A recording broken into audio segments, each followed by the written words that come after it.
Bismillahirrahmanirrahim. Sahabat dimanapun Anda berada, Masya Allah, barakallahu fikum. Jangan lupa sebarkan video ini agar menjadi manfaat untuk orang lain, dan untuk antum insya Allah akan mendapatkan pahala jariah. Nah, ya ikhwah, hati-hati terhadap tulisan kita, hati-hati terhadap ungkapan kita, hati-hati terhadap ucapan kita. Nah, karena di sana itu ada kata-kata atau ucapan atau tulisan yang di situ akan dihitung membunuh saudara kita mukmin. Ini ada hadis nih dari Abu Hurairah radhiyallahu taala anhu. Suatu ketika Rasulullah sallallahu alaihi wasallam pernah bersabda, "Man a'ana ala qatli mu'minin walau bi syatri kalimatin laqiyallaha azza wa jalla maktubun baina 'ainaihi ayisun min rahmatillah." Kata Rasulullah sallallahu alaihi wasallam, barang siapa yang ikut partisipasi membunuh saudaranya mukmin, maka kelak di yaumul qiyamah, walaupun kata Rasulullah, walaupun partisipasinya itu cuma itu sekelumit kalimat gitu, maka kelak di yaumul qiyamah dia akan menghadap Allah Subhanahu wa taala dalam kondisi maktubun baina ainihi, yaitu akan tertulis di antara kedua matanya, ayisun min rahmatillah. Saya adalah orang yang putus asa dari rahmat Allah Subhanahu wa taala. Ya Allah, ini ngeri ya ikhwah. Mungkin kita tahu, kita paham bahasanya putus asa itu dosa besar. Putus asa itu bukan dosa kecil. Putus asa itu dosa besar. Nah, orang, kata Rasulullah SAW, yang ikut partisipasi membunuh saudaranya, walau bisyatri kalimatin, kata Rasulullah, walaupun cuma sekedar sekelumit kata.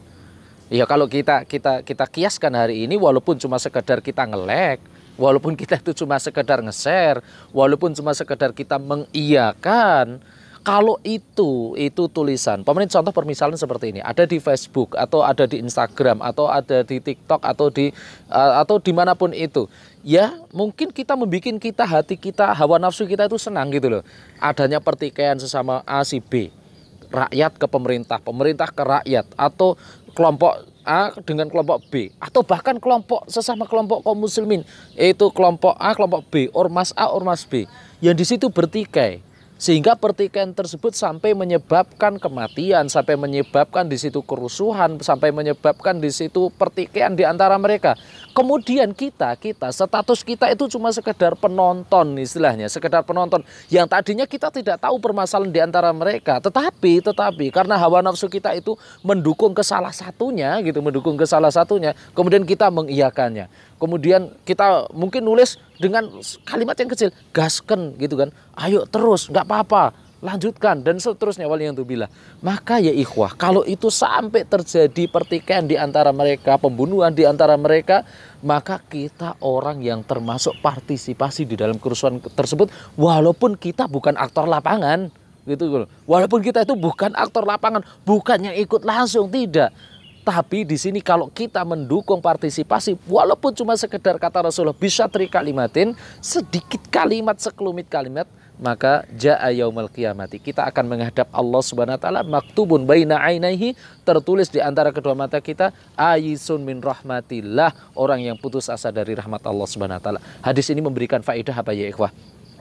Kita kalau ikut partisipasi di dalam keburukan, di dalam kemaksiatan, di dalam kemungkaran, walaupun cuma sekedar mengiyakan saja, maka hati-hati, kita termasuk dihitung di dalamnya. Kita mengetahui bahwasanya setiap kemungkaran itu harus diingkari.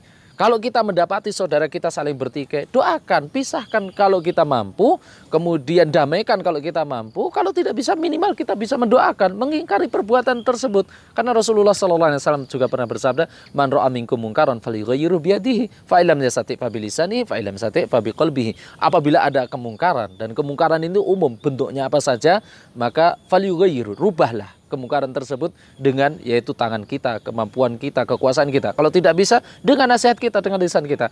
Kalau tidak bisa, dengan hati kita, alias apa? Minimal kita berdoa kepada Allah Subhanahu wa taala. Hati-hati tulisan kita, hati-hati yaitu ungkapan kita, hati-hati juga medsos kita. Oke, sebarkan video ini. Assalamualaikum.